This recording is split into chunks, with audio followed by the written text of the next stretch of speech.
आपल्याला या रेसमध्ये ना धावायचं नाहीये, कारण धावल्यानंतर ना आपण दमणार. आपण एक दिवशी जर 16 ते 18 तास अभ्यास करतोय ना, तो दुसऱ्या दिवशी लायब्ररीत मस्त ताट मानेने जाईल की मी 16-18 तास अभ्यास केला, पण तो त्या दिवशी काय अभ्यास करणार आहे? पूर्ण शेड्यूल बिघडतं ना आपलं. बायोलॉजिकल चालायचं असेल ना 8 तास अभ्यास करा. 8 तास म्हणजे कुठे?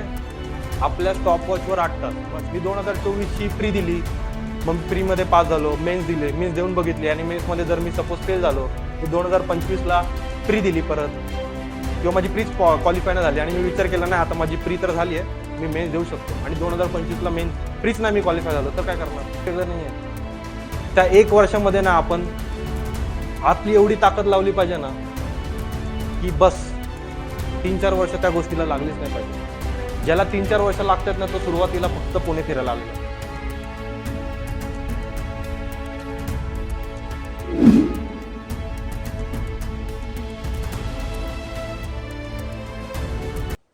आपलं स्वतःचं डेली रुटीन कितपर्यंत पाहिजे, बरोबर आहे का? मग आता इथं कोण आहे जे 12 तास अभ्यास करतात, 14 तास अभ्यास करतात? मी पास झालोय, पास होणारे प्रत्येक व्यक्ती बोलतो मी 15-15 तास अभ्यास केलाय, बरोबर आहे का? त्याने आयुष्यात कधीतरी एकदाच 15 तास अभ्यास केला असतो आणि त्याच्यानंतर तो सांगतो की मी तेव्हा दररोज 15 तास अभ्यास केला. नाही, काही नाही. आपल्याला या रेसमध्ये ना धावायचं नाहीये, कारण धावल्यानंतर ना आपण दमणार. आपण एक दिवशी जर 16 ते 18 तास अभ्यास करतोय ना, तो दुसऱ्या दिवशी लायब्ररीत मस्त ताट मानेने जाईल की मी 16-18 तास अभ्यास केला, पण तो त्या दिवशी काय अभ्यास करणार आहे? पूर्ण शेड्यूल बिघडतंय ना आपलं. बायोलॉजिकल सायकल आपली पूर्ण बिघडते ना. मी 16 ते 18 तास अभ्यास करतो आणि पुढचे 2 दिवस मी माझ्या झोपेमध्ये असतो, नाहीतर चहा पिण्यात असतो मित्रांसोबत. काही नाही त्याचं मिनिंग. त्यापेक्षा आपल्याला चाललं पाहिजे त्या रेसमध्ये. धावायचं नाही, धावलात तर दमणार, पण चालत राहिला ना दमणं लागणार. मग चालायचं असेल ना 8 तास अभ्यास करा. 8 तास म्हणजे कुठे? आपल्या स्टॉप वॉचवर 8 तास. मग स्टॉप वॉचवर 8 तास म्हणजे मी किती तास बसणार? 9 ते 9.5 तास बसणार. मग 1.5 तास कुठे गेला? चहामध्ये. एमपीएससी इज इक्वल्स टू चहा, बरोबर ना? चहामध्ये आपला एक वेळ गेला, बरोबर आहे? किंवा आपला नॅप असेल, फोन घेणं असेल, ह्याच्यामध्ये ते सेपरेट करा. आणि 8 तास हे फिक्स पाहिजे आपलं. 8 तासाच्या वर नाही, काही नाही. 12 तास 16 तास काही नाही होत. कोण करतं? जेव्हा एक्झामला मी वर्षभर अभ्यास नाही केलाय आणि एक्झाम जवळ आली आणि 1 महिन्यामध्ये 11 काय मी 16 तास बसेल, मी दर दिवशी बसेल, कारण एक्झाम जवळ आहे, ते प्रेशर असतं आपल्याकडे. पण जर मी सुरुवातीपासून करत आलोय, 6-7 महिने आहेत माझ्याकडे, 6-8 महिने आहेत, आणि दररोज मी 8-8 तासाचं नियोजन केलं ना, एक्झाम पर्यंत तुम्ही रिलॅक्स असाल. कारण प्रत्येक सब्जेक्टची ओळख झालेली आहे आपल्याला. प्रत्येक सब्जेक्ट आपल्याला कळतोय की हा हे माझं रिवाइज करून झालं, हे माझं रिवाइज करून झालेलं आहे. ही एवढी तोंड ओळख आपली झालेली आहे. पण अभ्यासाचं नियोजन 8 तास. त्या 8 तासाला पण आता आपण 21 डिसेंबर नाही, 14 जून ही एक्झामला टार्गेट. मी 21 डिसेंबरचं सांगतो तुम्हाला, एक्झाम पुढे जाईल तरी. पण आता एक 14 जूनचं टार्गेट ठेवलं तर आपल्याकडे किती महिने? 6. असं 6 महिने पकडूया. इकडे सगळे फाउंडेशन कोर्स कोणतं तरी करून बसलेले आहेत. कोण असं नवीन बसलेलं नाही, किंवा कोणतरी काहीतरी करत असेल, बरोबर? त्यांची स्ट्रॅटेजी काय पाहिजे? आता माझी स्ट्रॅटेजी अशी होती, मी पॉडकास्टमध्ये पण सांगितलेलं, मी 2024 ची प्री दिली, मग मी प्री मध्ये पास झालो, मेन्स दिले, मेन्स देऊन बघितली आणि मेन्स मध्ये जर मी सपोज फेल झालो, मी 2025 ला प्री दिली परत, किंवा माझी प्रीच क्वालिफाय नाही झाली आणि मी विचार केला नाही आता माझी प्री तर झाली आहे, मी मेन्स देऊ शकतो, आणि 2025 ला मेन्स प्रीच नाही मी क्वालिफाय झालो तर काय करणार? म्हणून स्ट्रॅटेजी अशी ठेवा ना, जेव्हा प्री होते ना पास, तेव्हाच मेन्स झाली पाहिजे. मी माझी अशी स्ट्रॅटेजी ठेवलेली. आणि मेन्स आणि प्री मध्ये वेगळे काय सब्जेक्ट आहेत मराठी इंग्लिश सोडून? का प्री मध्ये मी हिस्ट्रीचं काहीतरी वेगळं वाचलं, फॉर एक्झाम्पल आता मी म्हटलं ज्ञानदीपचं वाचलं मी, आणि त्याच्यानंतर मी गाठाळ घेऊन बसलो मेन्ससाठी, किंवा काठारे घेऊन बसलो. पुस्तक लय मोठी आहेत, ती रेफरन्स बुक म्हणून यूज करू शकता 1-2 दिवससाठी, पण तुम्ही तेच पुस्तक वाचायचं म्हटलं 3-4 दिवसामध्ये नाही संपत. नाही संपत. त्याच्या नोट्स काढण्याच्या पण फंद्यात पडू नका. दिलंय ना रेडीमेड. जर रेडीमेड दिलंय, दुसऱ्याने कोणीतरी मेहनत केलेली आहे पुस्तक काढायला, आपल्याला पैसे द्यायचे आणि त्याची मेहनत फक्त आपल्याला एक्झाम पास करण्यासाठी वापरायची आहे, बस. हे एवढं गणित बसलं पाहिजे. मग मराठी आणि इंग्लिश सोडून प्री आणि मेन्स मध्ये काही वेगळं नाही. मी काहीच वेगळं केलं नाहीये.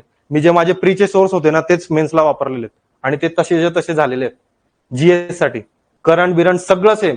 मराठी इंग्लिश फक्त. आता मराठी इंग्लिश आपण प्री सोबत करायचं का प्री झाल्यानंतर मेन्सचा जो 4 महिन्याचा आयोगाने दिलेला आहे कालावधी, आयोगाने का? कारण एक्झाम परंपरा आहे आपली 2 वर्षापासून, एकदा दोनदा तरी पुढे जाते. माझी राज्यसेवेचं हॉल तिकीट 3दा जनरेट झालेलं, 3दा. आचारसंहिता मी तिन्ही आचारसंहिता बघितल्या लोकसभेपासून, आणि तिन्ही आचारसंहितेने माझी पाठ सोडली नाही. लोकसभेच्या आचारसंहितेवेळी डिस्क्रिप्टिव्ह आपलं ऑब्जेक्टिव्हचा राज्यसेवा 3दा एक्झाम पुढे गेली, कंबाईन पण 2दा पुढे गेली. आता तुमची जी जाणार आहे, बरोबर आहे का, कंबाईनची पण एक्झाम तेव्हा पुढे गेली, विधानसभा, आणि आता जॉईनिंग आहे तर स्थानिक स्वराज्य संस्थेची आचारसंहिता. म्हणजे ते लोक जॉईनिंग पर्यंत आचारसंहिता माझ्या मागून काय सोडत नाहीयेत. असो, डेली रुटीन ठीक आहे, 7 तास झोप झाली पाहिजे. आपली स्वतःची 7 तास झोप झाली पाहिजे. 7च्या वर झोपायचं नाही, आरामात. कोणी असं सांगत असेल 4 तास झोपा, नको, काही नाही. असलं काय भंकसपणा करायचंच नाही की असं काहीतरी वेगळा स्टंट मारला. नाहीतर आजकाल एमपीएससी मध्ये एक ट्रेंड आहे बघा, अभ्यास नाही करणार तो पण पोरगा नोकियाचा फोन वापरतो की दुसऱ्याला दाखवायला, मग समोरचा आपल्याला एकदम मोटिवेट होतो आपण, अरे हा नोकियाच्या फोनवर आला, बटनाच्या फोनवर आला, आणि घरी जाऊन आपला स्मार्टफोन, इंस्टाग्राम आणि व्हॉट्सअप सगळं. तसलं काही करायचं नाही, कोणाला दाखवायचंय, कोणालाच नाही. त्याच्यामुळे असलं काय, असा वेगळा उपवास करू नका. एमपीएससी साठी क्षेत्रामध्ये आलोय, करायचा झाला उपवास तर आता ह्याच्यामध्ये बरेचसे जण आहेत ना सध्या एक्स्ट्रोवर्ट असतील. एक्स्ट्रोवर्ट आपणही आहे आणि 4 जणांसोबत आहे आपण. या फील्डमध्ये आल्यानंतर आपण इंट्रोवर्ट होतो. इंट्रोवर्ट म्हणजे काय, मी आणि माझा अभ्यास. आणि जेव्हा एक्झाम पास होतो, मी पास झालो, आता मी परत काय झालो, एक्स्ट्रोवर्ट झालो. काय नाही, तीच प्रोसेस आहे. फक्त त्या प्रोसेससाठी इंट्रोवर्ट व्हा. हा उपवास करा स्वतःचा, की मी माझा अभ्यास आणि माझं काय चाललंय ते. पॉडकास्टमध्ये पण मी हे सांगितलेलं, मी लायब्ररीत जायचो, मी लायब्ररीत बसतोय, आपल्याला बघून एक जण अजून बसला पाहिजे. नाहीतर आपणच त्याला उठवायला गेलो, चल चहा प्यायला, तर त्याला काय अर्थ नाहीये. ठीक आहे, आपण आपला टाइम शेड्यूल जो 8 तास सांगितलेत ना मी, त्याच्यामध्ये पण 2 पार्टमध्ये त्याला डिवाइड करा. 4 तास 4 तास. सकाळचा जो तुमचा स्लॉट आहे तो 4 तासांचा. दुपारी 1 तास झोपायचं का, झोपायचं, काही नाही, काही प्रॉब्लेम होत नाही. आपण लय ताणून बसतो, दुपारी झोपणार नाही, डोळे चोळत बसणार, ते डोक्यात नाही जात आपल्या. झोपलं, आता पुण्यात येतं, झोपणं गरजेचं आहे आपल्याला दुपारचं, बरोबर आहे. हा, ते पुण्याचं आहे, झोपणं गरजेचं आहे. दुपारी झोपलं ना 1 तास, आपण फ्रेश होतो. स्वतःला बघा, 1 तास काय 10-15 मिनिटाचा जरी नॅप घेतला आणि रिलॅक्स व्हा. तुम्ही 3-4 तासाचे लेक्चर केले, त्याच्यानंतर तुम्ही कुठे अटेंटिव्ह असाल, हेच तुम्ही आता लेक्चरला बसताय, डायरेक्ट आलात ना तुम्ही 11:30ला, त्यामुळे हसरे चेहरे दिसते. आता ते तुम्ही 4 तासानंतर लेक्चर करून या, तुमचं काय चाललंय तुमच्यापाशी ठेवा, आम्ही आमच्या ह्याच्यावर कायम आहे. तसं होतंय. मग आपल्याला ते कळतंय ना, मग ते गणित आपण इकडे का नाही बसवत. जर 4 तास आपण एखादा अभ्यास करून आलोय, जर आपण 4 तास अटेंटिव्ह राहतोय मेंदूमध्ये, त्या 4 तासांमध्ये पण 2 तास वाचलं, 15 मिनिटाचा गॅप घेतला, परत 2 तास, असं 4 म्हणतोय. 4 तास म्हणजे लगातार 4 तास नाही, कोण नाही बसत. एक्झामच्या वेळी बसू शकतो आदल्या दिवशी, पण त्याच्यानंतर कोण नाही बसत. मग अशी स्ट्रॅटेजी ठेवा, सकाळचा 4 तास, संध्याकाळचा 4 तास. प्रत्येकाला 2 पार्टमध्ये मी डिवाइड केलं. आता ज्यांच्याकडे 6 महिने आहेत त्यांनी सुरुवातीला अशी स्ट्रॅटेजी ठेवा, फक्त प्रीला फोकस करू नका. कारण तुम्ही 1 वर्ष प्रत्येकाने 1 अटेम्प्ट दिलेला आहे याच्यापैकी, किंवा कोण असं आहे का नवीन अटेम्प्ट देणार आहेत. आता सुरुवातीला जो आहे तो नवीन अटेम्प्ट देणारे आहेत. फाउंडेशन कोर्स झालेला आहे ह्याच्या अगोदरचा, म्हणजे रनिंग मध्येच आहात का, आणि आता अटेम्प्ट देणार आहे. म्हणजे आता क्लासमध्ये मराठी इंग्लिश चालू झालंय काय, नाही, म्हणजे अजून पुढचं वर्ष आहे. अच्छा, मग ठीक आहे. असं मी गृहीत धरतो की तुम्हाला विषयांची तोंड ओळख झालेली आहे. आणि मराठी इंग्लिश आता प्रत्येक क्लासमध्ये नवीन स्ट्रॅटेजी आहे, मराठी इंग्लिश पहिलं करून घेतात, बरोबर आहे. मराठी मीडियम मध्ये असतील मोस्टली, म्हणजे आपल्याला वाटतं आपलं व्याकरण म्हणजे पंडित नंतर आपला नंबर आहे डायरेक्ट, असं नसतं, बरोबर आहे का, मराठीमध्ये. आणि इंग्लिश तर आपला आउट ऑफ बॉक्स आहे असं वाटतं आपल्याला. माझं पण तेच होतं, मला असं वाटलं इंग्लिश म्हणलं तर तिकडे मला एकदम ग्रामर काहीतरी वेगळंच असेल, ही मेंटॅलिटी असते आपली. काही वेगळं नसतं, आपण फक्त घाबरतो त्या गोष्टीला. इंग्लिशचं ग्रामर, इंग्लिशचं व्याकरण सोपं असतं, आणि दुसऱ्यांच्या तुलनेत आपल्याला त्याच्यामध्ये जास्त मार्क्स काय येऊन जातात. मराठीमध्ये पण येतात, पण कोणत्या पण विषयाला ना ग्रांटेड नका धरू. माझा पॉलिटीचा अभ्यास झालेला आहे, तर मी एक्झामला त्याची रिव्हिजन मारणार नाही, कारण मला सगळं तोंडपाठ आहे. चाय पिताना मी मित्राला सांगतो 21 कोणतं कलम आहे, त्याला काय अर्थ नाहीये. त्या रेसमध्ये नका थांबू. आपण मेसला गेलो, कोणतरी डिस्कस करत असेल, बरोबर आहे का, की अरे असं झालं तसं झालं, मी 3 वर्ष अभ्यास करतोय, मी 4 वर्ष अभ्यास करतोय. जर तो 3-4 वर्ष अभ्यास करतोय त्याचाच निघाला नाही, तुमचं कसं निघेल. ह्याचा अर्थ असा नाही की मला त्याला कमी लेखायचंय. त्याचे पेशन्स लेवल हाय असतील पण त्यांनी 3-4 वर्षामध्ये त्याला जे कळलं ना ते मला एकाच वर्षात कळलं ना. ही स्ट्रॅटेजी पाहिजे आपली, बरोबर आहे का?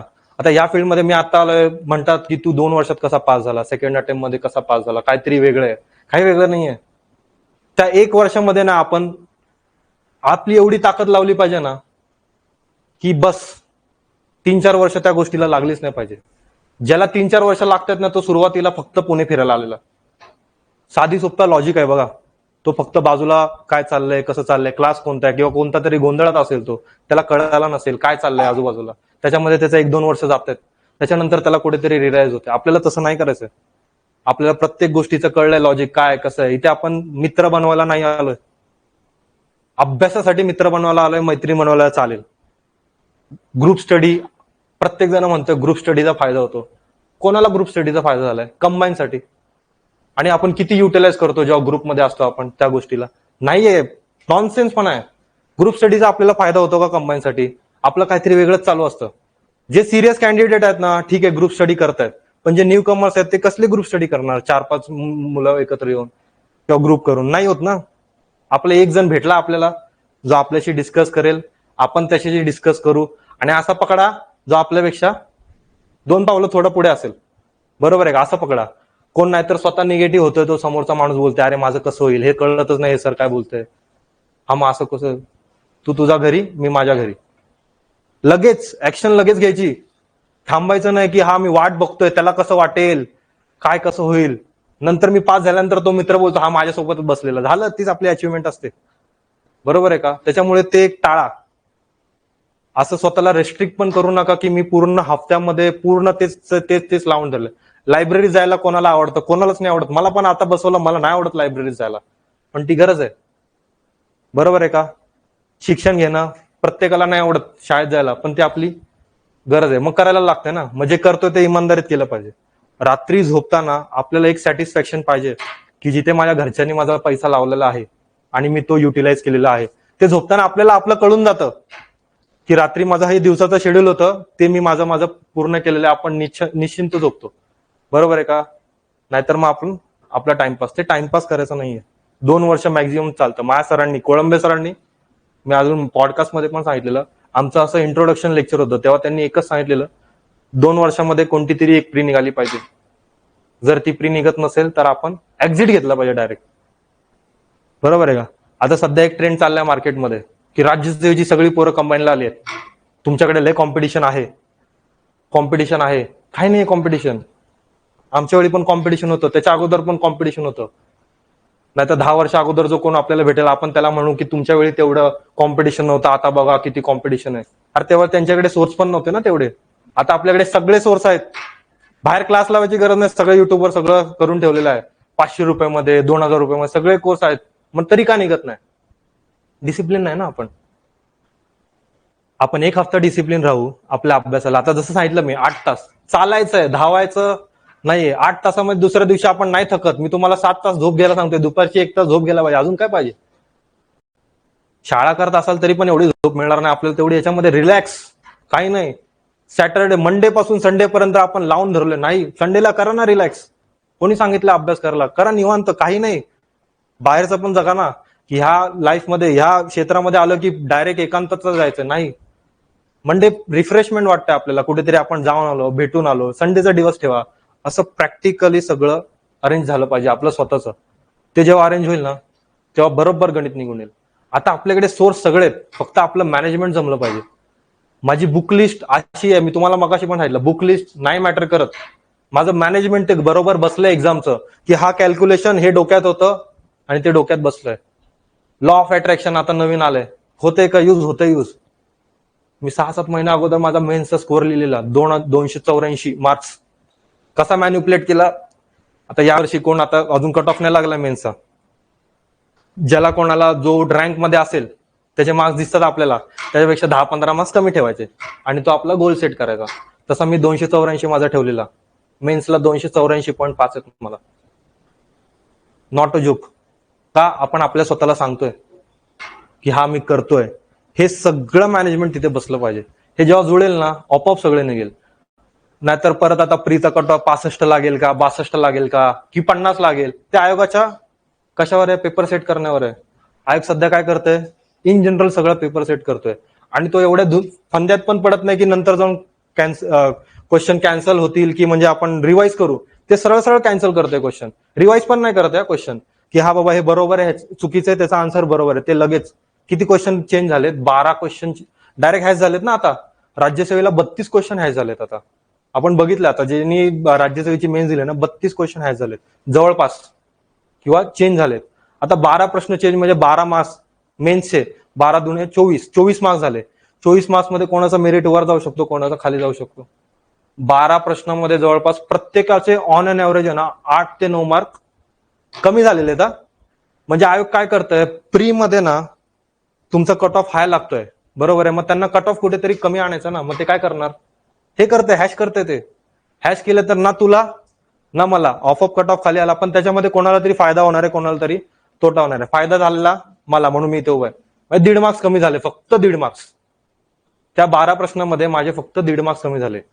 त्याच्यामुळे जो एसटीआय मिळणार होतं ते मला एएसओ मिळाली. ठीक आहे. मग हे गणित अभ्यास पण करायचा आणि नशिबाची पण साथ पाहिजे आपल्याला. आपण जेव्हा डिसिप्लिन असतो ना, तेव्हा नशीब पण आपल्याला साथ देतं. त्या प्रीचा पेपर देऊन आल्यानंतर मी आन्सर की शोधत नाही बसणार. मला स्वतःहून कळून जाईल की मी माझी प्री पास झालेलो आहे. या वर्षी मला 2024ला प्रीला पण झालंय, मेन्सला पण झालंय. मी हा रेसमध्येच बसत नव्हतो बाहेर की हा कट ऑफ किती लागेल, की मी ह्या सराला विचारतो, या सराला विचारतो, एवढे स्कोर आहेत, होईल का. नाही, मला माहितीये माझं होणार. हा कॉन्फिडन्स असला ना तर एक्झाम क्रॅक होणार. एक्झाम मध्ये जे क्वेश्चन सगळ्यांचे बरोबर ना, ते माझे पण बरोबर आलेच पाहिजेत, आणि जे दुसऱ्याचे चुकतात ते पण माझे बरोबर आले पाहिजे. जे लॉजिक, आता मी पॉडकास्ट मध्ये पण सांगितलं, 2022-23 मी सिरियस अटेम्प्ट नाही दिलेले, मी असेच दिलेले अटेम्प्ट. त्याच्यामध्ये इकॉनॉमिक्स नाही, तोंड ओळख, डायरेक्ट सोडायचो प्रश्न मी. जे क्वेश्चन आपल्याला येत नाही ना, आपण डायरेक्ट सोडून जातो, डायरेक्ट सुटतात आपले प्रश्न, आपण डायरेक्ट असं सोडून देतो त्या प्रश्नाला, आणि आपण रेसमधून स्वतःच बाहेर होतोय. कशाला, ते क्वेश्चन त्याला आजूबाजूला पण. आता राज्यसेवेचा मेन्स, आता मी सरांना म्हटलं कंबाईनचा मेन्सचा इकॉनॉमिक्स बघा फक्त तुम्ही. इकॉनॉमिक्सचा 2024चा पेपर आहे कंबाईन मेन्सचा. 2024ला त्यांनी डेटा कितीचा विचारलाय बघा, 20-21चा डेटा विचारलाय. 10 प्रश्न आहेत इकॉनॉमिक्सचे, माझे 10च्या 10 बरोबर आलेत. का मी 2020-21चा कंबाईन डेटा वाचत बसलोय, नाही. पण त्याच्यामध्ये लॉजिक आहेत. ते लॉजिक काय, मी काय वेगळं सांग नाही, ते तुम्हाला तुमचे स्वतः डेव्हलप होणारे लॉजिक आहेत. जेव्हा तुम्ही टेस्ट सिरीज सॉल्व्ह करता ना, तेव्हा तुमचे ते लॉजिक डेव्हलप होतात. मॅथ्सचे पण क्वेश्चन मॅन्युप्युलेट होतात तसे. फॉर एक्झाम्पल मॅथ्सचा काय सो क्वेश्चन आहे, तो क्वेश्चन पण मी वाचत नाही, आणि खाली दिसले पर्याय दिसलेत 5.5, 5.75. आयोग तिकडे स्पेसिफाय करतोय तुम्हाला, अरे हा मी तिकडे 5 दिले, पण इथे पॉईंटच्या पुढे पण मी 2 डिजिट दिले, ह्याला मार्क आलेत माझे 2-3 मार्क्स क्वेश्चन बरोबर तसे. हे लॉजिक डेव्हलप झालं पाहिजे, बरोबर आहे का. आता अजून एक दुसऱ्यांचं लोकांचं असतंय की जीएस मध्ये पण ते लोक परत सेपरेट करतात की मी, माझा सर्वात चांगला विषय पॉलिटी आहे, प्रत्येकाचा असतो, मग मी पॉलिटी पहिला घेतो, बरोबर आहे का. मग पॉलिटी कुठेतरी दुसऱ्या ठिकाणी असेल, मग तिकडनं आपण उचलणार, बरोबर आहे का. मग तो कुठून तरी 25 पासून चालू होत असेल पॉलिटी, सपोज 25 पासून पुढे क्वेश्चन पॉलिटीचे 15 प्रश्न चालू होत आहेत, आणि माझा पेन असतो 24 वर. हे झालंय कोणाबद्दल, माझ्यावर झालंय. 24 पासून मी गोल करायला चालू केलं, काय झालं, गोंधळ झाला. साधा सोपा गोंधळ, हा गोंधळ आपल्याला चालणारच नाही.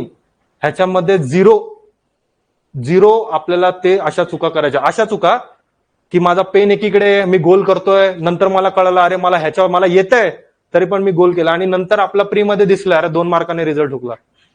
लागतं जीवाला, कारण ते 2 मार्क ना 1 वर्षाची माझी पूर्ण मेहनत असते. त्यामुळे तशा चुका पहिल्यापासूनच अवॉइड करा. पेन, तो क्वेश्चन बोलायचा, पहिला प्रश्न चाललाय, पहिल्या प्रश्नापासून चालू करा. पहिल्या प्रश्नापासून, काही नाही वेगळं, फक्त काय सांगितलं, मॅथ्स एक तर पहिला घ्या, नाहीतर जीएस पहिला घ्या. मी मॅथ्स कधी पण पहिला घ्यायचो. फक्त हे एवढंच पार्टिशन ठेवा, ते जीएस मध्ये पण परत पाठ नका करत बसू, बरोबर आहे का. हिस्ट्री आला, आणि अजून एक मानसिकता आहे, राज्यसेवेच्या प्रीला माझा पेपर होता, त्याच्यामध्ये आपल्याला साधा प्रश्न आला आणि तो पण आपल्याला टॅकल नाही झाला ना, आपला कॉन्फिडन्स लूज होतो, बरोबर आहे का. तो लूज नाही करायचा आपल्याला. 4 सेट आहेत, ABCD, प्रत्येकाचे शफल आहेत क्वेश्चन्स. कोणाला काहीतरी वेगळं येईल, कोणाला काहीतरी पहिला क्वेश्चन वेगळा येईल, कोणाला पॉलिटी आला जो त्याला सुरुवातीला सोपा वाटला, पण नंतर जाऊन त्या ओव्हर कॉन्फिडन्स मध्ये तो मागचे क्वेश्चन सगळे चुकवतो, बरोबर आहे. किंवा कोणाला हिस्ट्री आला जो टफ आहे, त्यावेळी हिस्ट्री पहिला टफ आहे आणि तोच मला पहिल्या सेटला आला, पॅनिक व्हायचं नाही. आपण स्वतःला सांगायचं की हे क्वेश्चन टफ आहेत ना, मला जाते दुसऱ्याला पण जाणार आहेत. ह्या क्वेश्चन मध्ये मला पॅनिक न होता आहे तसं सॉल्व्ह करायचंय, असा विचार करायचा. पुढे चांगलं आहे, पुढे सोपं आहे. आता जर अवघड येते तर पुढे सोपं आहे, आणि जर पहिलं सोपं असलं तर नंतरचं अवघड असणारच आहे. ते मला काय करायचंय, ओव्हर कॉन्फिडन्स मध्ये जायचं नाहीये. आणि जर कोणता सुरुवातीला अवघड आलं तर मला माझा कॉन्फिडन्स लूज करायचा नाही. मॉडरेट असणार पेपर, हे जमलं पाहिजे. हे 7-8 2-3 वर्ष असल्या मुलांना ते एक्सपिरियन्स घेऊन येतं. हे जे मी बोलतोय ना, तुम्हाला अनुभव घ्यायची वेळ आली नाही पाहिजे, बस एवढंच आहे. अनुभव घ्यायची वेळ आली ना, मग त्याच्यामध्ये तुमची 2-3 वर्ष निघून जातील. नंतर कळालं पॅटर्न चेंज झाला, हे झालं. कारण एमपीएससी आपलं कसं आहे, 2023-24 ला आमच्या वेळेस मेन्सला त्यांनी मॅथ्स पण इंट्रोड्यूस केलेला मेन्सला, आणि सायन्स पण केलंय. त्याच्या अगोदर पीएसआयचे कायदे होते, आमच्या वेळी ते पण काढले. 2026 ला काहीतरी वेगळं होईल, कोणाला सांगता नाही येत. बरोबर आहे, नाही सांगतायत. त्याच्यामुळे आपण आपलं अभ्यासामध्ये तेवढं, आपले जे बाकी सब्जेक्ट आहेत ते चेंज होणार नाही, असं राहिलं पाहिजे. डेली रुटीन झालं. तर पीवायक्यू अनालिसिस मध्ये अर्ली स्टेज मध्ये 25,000 घ्या, आणि जशी एक्झाम जवळ असेल ना, तेव्हा आयोगाचे जे पेपर आहेत ना, 10-15 वर्ष शोधून नाही काढायच्या, 5 वर्षाच्या अगोदर बस. ते 5 वर्षाचे पेपर घ्यायचे, प्रत्येक पेपर एक दिवशी सोडवायचा. आपल्याला येतंय त्याच्यामधलं, मान्य आहे. येत जरी असलं ना, आपण त्या 25,000 मध्ये बघितलं जरी असेल ना, तो क्वेश्चन माझा तिकडे बरोबर आलेला, तो इकडे चुकू पण शकतो. कारण तेव्हा सगळे सब्जेक्ट आपल्या डोळ्यासमोर असतात. मग तसे सब्जेक्ट करा, ठीक आहे. आणि टेस्ट सिरीज हे महत्वाचं आहे. टेस्ट सिरीज का महत्वाचं आहे, कारण मला त्याचा अनुभव आलेला आहे. त्याच्यामुळे टेस्ट सिरीज महत्वाचे आहे. का, कारण एमपीएससी असं क्षेत्र आहे की जो, मी आता जेव्हा जात आहे, मी पण जेव्हा जायचो, हे 45-45 वयाची माणसं येतात. आपण त्यांच्याकडे बघतो, ह्या भाई आता इकडे हा 50 वर्षाचा आलाय, आपलं कसं होणार. बरोबर आहे का, फिअर येतं, आपण घाबरतो. बरोबर आहे का, ते टॅकल झालं पाहिजे. आपण हुशार आहे. टेस्ट सिरीजचा पेपर तो मी जेव्हा माझ्या लायब्ररीमध्ये माझ्या बाकावर बसतो आणि तेव्हा सॉल्व्ह करतो, मला 70-75 मार्क्स येतात, आणि मी एक्झामला जातो आणि माझी प्रीज क्लिअर होत नाही. का, कारण जेव्हा आपण लायब्ररीत असतो, आपण आपल्या कम्फर्टमध्ये असतो, आपल्याला समोर कॉम्पिटिशन दिसत नाहीये. आपण जेव्हा टेस्ट सिरीज ऑफलाईन करा, मी तर म्हणतो ऑफलाईन करा. हे झेरॉक्स सेंटरमध्ये जायचं, टेस्ट काढायची, आपण इकडे सॉल्व्ह करणार. माझे राज्यसेवेचे झाले, मी पेपर बघितलेत माझ्या राज्यसेवेचे, 130-140 असे मार्क्स यायचे माझे, पण माझी प्री क्लिअर नाही झाली. 106 मार्क्स होते मला राज्यसेवेचे आता प्रीला. का, कारण मी माझ्या कम्फर्टमध्ये माझा पेपर सॉल्व्ह करत होतो. पण तीच चूक मी ह्याला केली नाही. कंबाईनला मी टेस्ट सिरीज लावली, कोणती पण लावा, आता बरेच असंख्य झालेले आहेत, पण आपल्या कम्फर्टमध्ये सॉल्व्ह करू नका टेस्ट सिरीज. ऑफलाईन जावा, काही नाही, तेवढं बाहेर, आणि आपल्याला बाहेरचं कॉम्पिटिशन कळतं की अरे हा बाबा, हा हे सगळं आहे. मग ते आपल्याला सवय लागून जाते. मग जेव्हा मी माझ्या मेन्सच्या पेपरला गेलेलो ना, मला असं वाटलं मी टेस्ट सिरीजच आलो. ती भीती निघून गेली की अरे दररोज येतोय मी, दर संडेला मी येतोय कोणत्या ना कोणत्या शाळेत, आता या शाळेत आलोय, ती एक भीती निघून गेली. माझा परफॉर्मन्स चांगला झाला. कळतंय का, हे पाहिजे. हे टेस्ट सिरीजचं महत्व आहे. ऑफलाईन शक्यतो लावायचं ट्राय करा. त्याच्यानंतर आपण रिव्हिजनवर येऊया. तर टेस्ट सिरीज कोणती लावायची, काय लावायची, तो तुमचा प्रश्न. बरोबर आहे का. रिव्हिजन, आता जे रिव्हिजन आहे ना, मग ते रिव्हिजनचं स्लॉट, आता जी कंबाईनची जी एक्झाम येणार आहे 21 डिसेंबरची, बरोबर आहे, ते आणि तुमचं असं रिव्हिजनचं ठेवूया आपण. आता त्याच्यानंतर हे 6 महिने मी सांगितले, 6 महिन्यामध्ये मी 4 महिने एक्सप्लेन केल्या पुढचे, की 4 महिन्यामध्ये तुम्हाला जीएस प्लस मराठी इंग्लिश करायचं आहे. शेवटच्या 2 महिन्यामध्ये काय करायचं आहे, शेवटचे 2 महिने किती, 60 दिवस. 60 दिवस रिव्हिजनला 45 दिवस खूप होतात. कारण मी काय म्हणतोय, रिव्हिजन, अभ्यास नाही म्हणते, रिव्हिजनचा अर्थ कळतो आपल्याला. जे मी आधी वाचलेलं आहे तेच मला आता परत वाचायचं आहे. मग ते रिव्हिजनला किती वेळ लागणार आहे, हे आपण एक नियोजन बघूया. मग हिस्ट्रीचं रिवाइज करायला किती दिवस लागू शकतात आपल्याला साधारण. रिव्हिजनचं मी तुम्हाला सांगितलं, स्वतःचे एकतर नोट्स किंवा रिव्हिजनचं बुक, जे आपल्याला एकाच दिवशी पाठ. आणि असं पण नका करू, हे एक राहिलं, त्या 8 तासांमध्ये ना तुमचे जीएसचे 2-3 सब्जेक्ट मी एकाच वेळी करतो, हे अर्ध ते अर्ध ना. एकदा घेतला ना तोच सब्जेक्ट पूर्ण संपवायचा. जीएसचा इकॉनॉमिक्स घेतला, इकॉनॉमिक्स पूर्ण संपवा, त्याच्यानंतर दुसऱ्या सब्जेक्टला घ्या. नाहीतर इकॉनॉमिक्स सकाळी घेतो, पॉलिटी संध्याकाळी घेतो, नाही, नको. एक घ्या, एक संपवा, त्याच्यानंतर दुसऱ्या सब्जेक्टला जावा. मॅथ्स डेली पाहिजे, मॅथ्स डेली पाहिजे. या रिव्हिजनच्या शेड्यूलमध्ये आपल्याला मॅथ्ससाठी सेपरेट दिवस द्यायचे नाहीयेत. आणि मॅथ्सचं पण एक सांगायचं झालं तर, मॅथ्सचं जे आपलं सचिन ढवळे सरांचं बुक आहे ते मोठं आहे सगळ्यांकडे बऱ्यापैकी, किंवा कोणत्या संदीप बारगडे सरांचं पुस्तक असेल, बरोबर आहे. आपण शेवटी ते रिवाइज करणार आहे का, नाही. पण त्याचे फॉर्म्युले, जर त्या फॉर्म्युल्याचा क्रक्स मी बाजूला काढला आणि माझ्या नोट्स मध्ये ठेवला, 2 पेज फक्त भरतात. माझे स्वतःचे नोट्स आहेत, फक्त 2 पेज भरलेले, सगळे फॉर्म्युले त्याच्यामध्ये आले. मॅथ्सचा जेव्हा पेपर आपला प्रीचा असतो, आपल्याला क्वेश्चन्स बघायची गरज नाही, आपल्याला फॉर्म्युले आठवले पाहिजेत. बरोबर आहे का? ते फॉर्म्युलेचं एक नोट्स बनवा ना, 2 पेज त्याच्यासाठी ठेवा की पूर्ण सचिन ढवळे सरांचं पुस्तक त्याच्यामध्ये ते फॉर्म्युले तसेच्या तसे आपल्याला दिसले पाहिजेत त्याचे. मग ते शेवटी ते रिवाइज करून जावा. हे करा.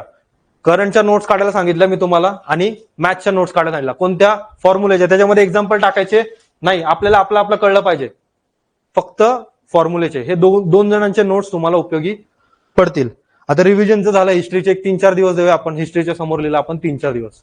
बरोबर आहे. जिओग्राफीचं 3 दिवस खूप झाले, 3 दिवस खूपच झाले, तरी पण आपण एक सुरुवातीचं म्हणलं तर 3 दिवस देऊया. पॉलिटी 3 दिवस, ठीक आहे. सायन्स हे 4 दिवस देऊया. फिजिक्स, केमिस्ट्री आणि बायोलॉजी 4 दिवस दिले. इकॉनॉमिक्सचे 3 दिवस दिले. मॅथ्स करतोय का? मॅथ्सला दिवस देतोय का मी? नाही. मॅथ्सला कुठे दिवस दिले? हे जे मी सुरुवातीचे करतोय ना, हिस्ट्री पासून ते चालू केलं, ते 4 दिवसांमध्ये मॅथ्स पण तुमचं इन्क्लूड आहे, तुमचं करंट पण इन्क्लूड आहे. करंटच्या जेव्हा तुम्ही स्वतःच्या नोट्स काढताय ना, मग त्याच्यानंतर तुम्हाला ते सिम्प्लिफाईड पुस्तक बाजूला ठेवायचंय, बाजूला. एवढा स्वतःच्या नोट्सवर कॉन्फिडन्स पाहिजे की जे मी काढलंय ना ते स्वतःचं क्रक्स आहे.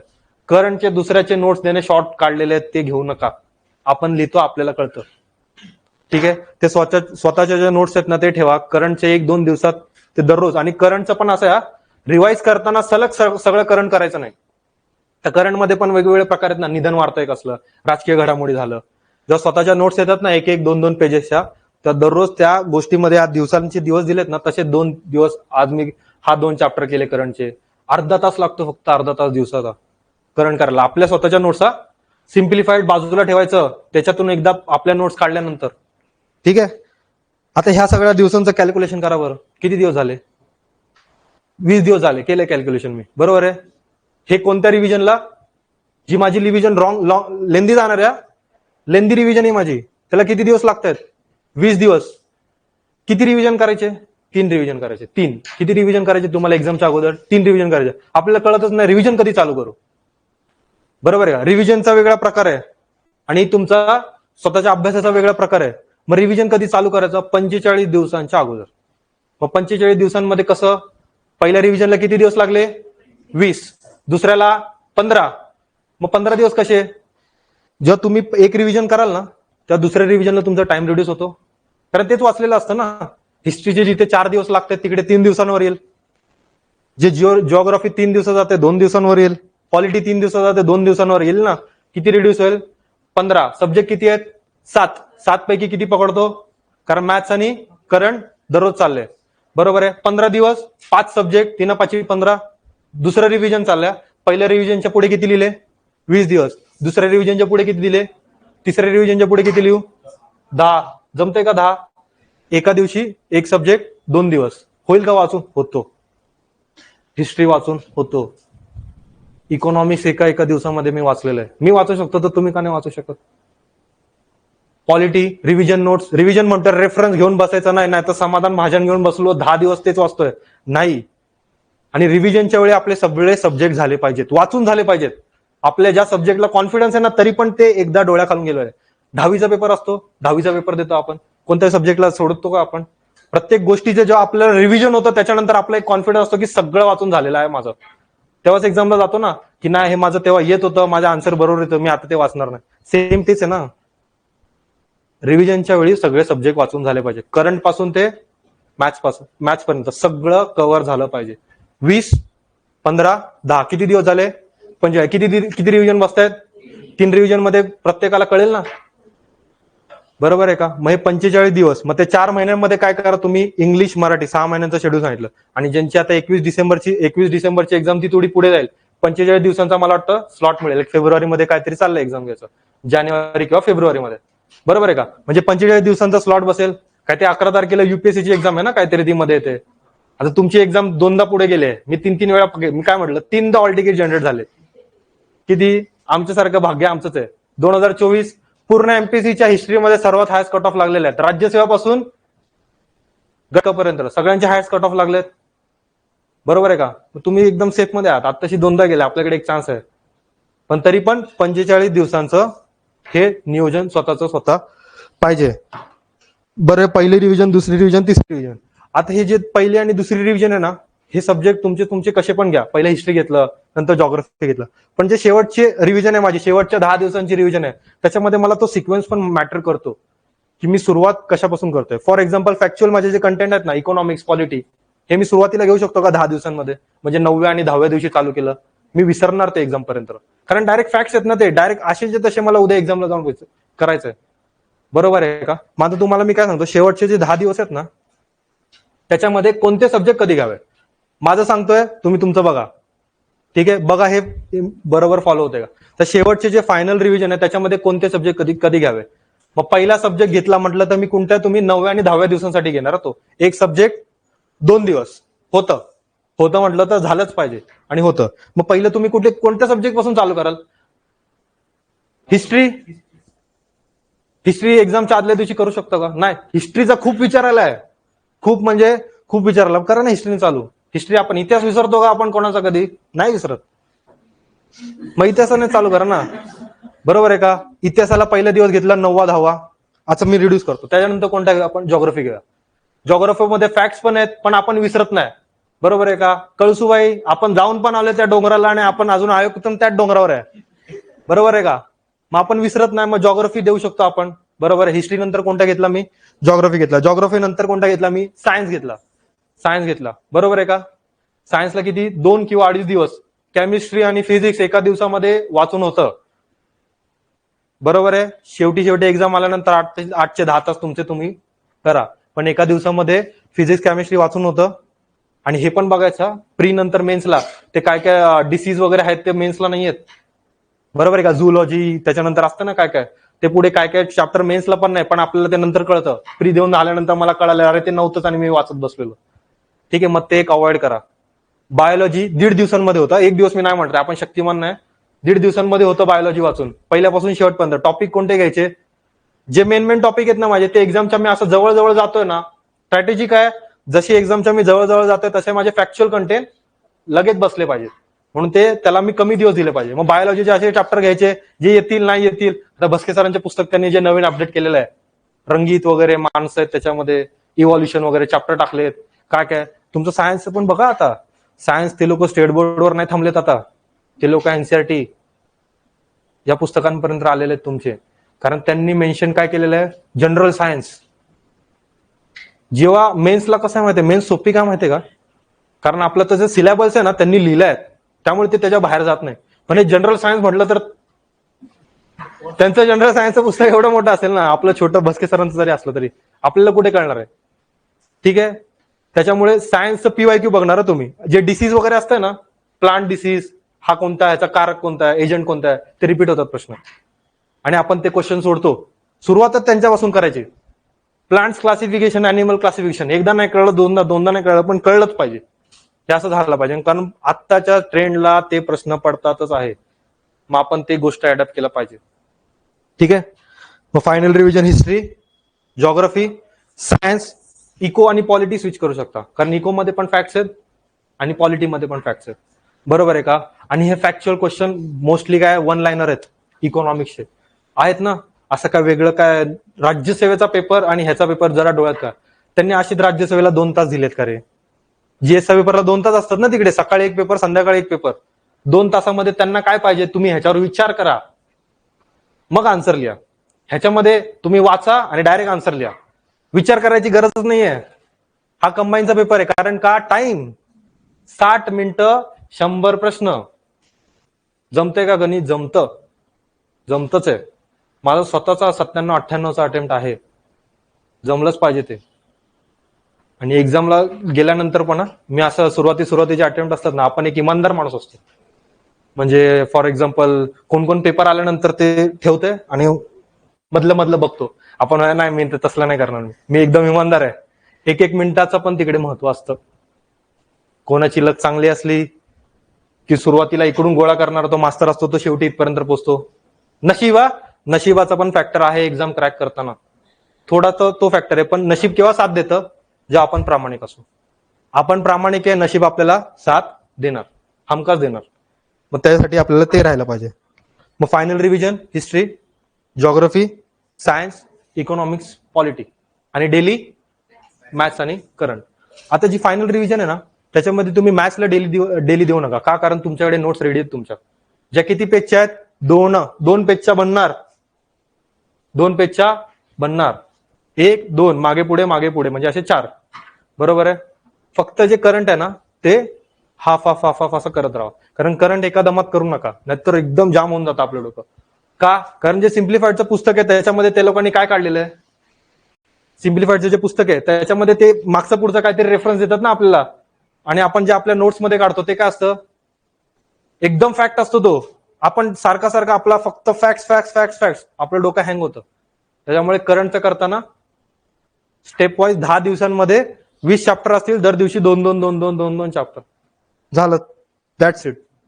आज तुमचा पास होण्यापर्यंतचा मोटिवेशन द्यायचं नव्हतं मला. फॅक्ट्स आहेत, रियालिटी आहे.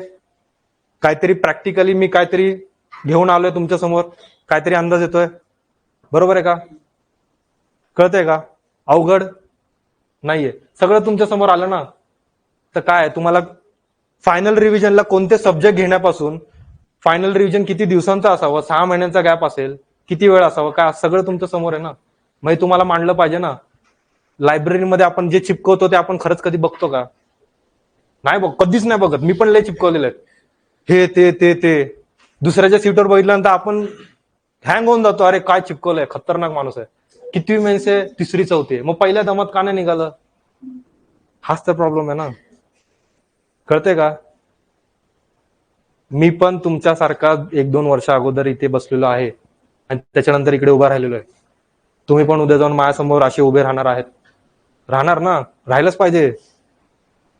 कॉम्पिटिशनचा असा विचार नाही करायचा 2.5 लाख लोक फॉर्म भरतायत, जागा किती निघतील. आता एएसओच्या कधी पण जागा कमीच निघतात. आता किती निघाली? 1 जागा आहे ना आता एएसओला. आत्ताशी 1 भरली आहे आणि तुमच्या सूत्रांनुसार माहिती येतील तुम्हाला. तुमची एक सूत्र आहेत खतरनाक. बरोबर ना. 1 जागा भरली आहे एएसओच्या. मला आता आमच्या वेळी 55 जागा होत्या. मी डोक्यात हा विचार नाही ठेवला. एकदम आपण काहीच नाही आता गमवायला आणि मी पेपरला जातोय बघा देऊन. मस्त पेपर जाईल. नाहीतर टेन्शन घेतलंय फॅमिलीचं. निर्लज्जपणा आपण बनतो ना. निर्लज्ज कसं व्हावं माणसाने? तर असं व्हावं की एक्झामच्या अगोदर हा मी आईला कमिट करून आलोय, पेपर माझा चांगला जाईल. तुम्ही त्या कमिटमेंट मध्ये डोक्यात विचार ठेवणार. रिलॅक्स जावा ना पेपरला. काय नाही. आणि एक्झाम मधून आल्यानंतर आईला घरच्यांना फोन करून सांगायचा पेपर कसा गेला. आई मी पेपरमध्ये पास होणार आहे, आता आई मी पेपरमध्ये फेल होणार आहे. लगेच कळतं आपल्याला एक्झामच्या बाहेर आल्या. बरोबर आहे ना. त्यामुळे त्यांना पण समरमात ठेवायचं नाही. हा होऊ शकतं, आपल्याला कळतंय आतमधून नाही होणार. त्यामुळे त्याची गरज लागली नाही पाहिजे. आणि करताना एक्झामला एक फोकस करा. का? सरळ सेवा आपल्याला हे वाटतं की हा सरळ सेवा पण आपली कशी आहे? सेम पॅटर्न आहे. मराठी इंग्लिश जे झालेले आहेत, जे कार्यकर्ते झालेले आहेत, मराठी इंग्लिश बघा. सरळ सेवेच्या पेपरला मराठी ग्रामर किती येतं? काहीच नाही येत. तिकडे ते लेखकांचे नावं विचारतायत, तो पण नावं देऊन ते करत बसणार आहे का मी? जर तुम्हाला सरळ सेवा करायची तर तिकडे जावा. कंबाईन मध्ये नका अडकू. कारण कंबाईनचा आणि ग्रुप सीचा पॅटर्न सेम आहे, विषय सेम आहे, सिलेबस सेम आहे. मग एकतर तुम्ही कंबाईन ब्रिज गट ब देत असाल, तुम्ही गट ग देणार. बरोबर आहे का? मग ते डोक्यात ठेवा. एकदम सरळ सेवेला ती वाकडी सेवा आहे आपली. वाकड्या ह्याच्यामध्ये वळणाकडे जाणार आपण. जर आपण हे करत असू तर वाटतं देऊन टाकू. मी माझा अटेम्प्ट घालवलं त्याच्यामध्ये. राज्यसेवेची एक्झाम माझी सॅक्रिफाईस झाली. जे मुलं 8-8, 9-9 मेन्स देतात त्यांच्याकडे संधी आहे. माझ्याकडे एकच संधी होती. मी म्हटलं ना पॉडकास्टमध्ये पण, दुसऱ्या दिवशी बीएमसीची माझी एक्झाम होती. असं वाटलं की आपण कोणत्या पण एक्झामला असं नाही ना डायरेक्ट जाऊ, काहीतरी अभ्यास करून जाऊ. राज्यसेवेची एक्झाम 3दा माझी पुढे गेली. मला वाटलं माझा झाला अभ्यास. मी मेन्सचा अभ्यास करतो आणि बीएमसीचा पण सोबत अभ्यास करतो. ना राज्यसेवेची निघाली ना बीएमसीची निघाली. एकतर सरळ सेवा तर फक्त सरळ सेवा. भले प्रेशर आहे तुमच्याकडे पण निर्लज्ज बना. एकदम अभ्यासामध्ये एकदम निर्लज्ज बनायचं आपल्याला की नाही माझं झालंच पाहिजे, त्याशिवाय मला दुसरा पर्याय नाहीये. तुम्हाला डेली रुटीन सांगितलं मी, काय असं वेगळं सांगितलं नाही 12 तास करा. होऊ शकतं 8 तासांचं शेड्यूल सगळं. आता बघा ना, जेव्हा मी सुरुवातीला सांगितलं 65+ आणायचे, कसे आणायचे नाही माहिती. जेव्हा मी प्रत्येक सब्जेक्ट वाईज सांगितलं होते पॉसिबल. सगळे ऑन एन ऍव्हरेज प्रत्येक सब्जेक्टमध्ये 60-50% असेच घेतलेत ना. आणि पॉलिटी तर आपला बेस्टच पाहिजे. निघतायत ना, किती निघाले? 67 निघाले ना. यावेळेचा कट ऑफ कसा प्रेडिक्ट नाही करू शकत. भले ती एमपीएससीची मुलं इकडे येतील, राज्यसेवेची मुलं, पण आयोगाने पेपरच हार्ड काढला. तर एक्सपिरियन्सची आपल्याला जास्त गरज आहे का? नाही, एवढी पण जास्त गरज नाही एक्सपिरियन्सची. आणि गायडन्स पण कमी घ्यायचा. मी पॉडकास्टमध्ये पण काय सांगितलं, गायडन्स कमी घ्यायचा. प्रत्येकाची स्ट्रॅटेजी वेगवेगळी असते. आता मी ही जनरल स्ट्रॅटेजी सांगितली, मी ह्याच्यामध्ये सांगितलं नाही तुम्हाला मी किती वाजता जायचो सकाळी अभ्यासाला. नाही, मी 9 वाजताच जायचो. तुम्ही तुमच्या वेळेनुसार जावा, पण 10-12 तास नाही गरज. एक्झामच्या अगोदर आहे, पण सुरुवातीपासूनच थोडं थोडं थोडं थोडं करत आलो आपण, शेवटपर्यंत आपण एकदम आपल्याला कॉन्फिडन्स येऊन जातो की सगळे सब्जेक्ट माझे झालेले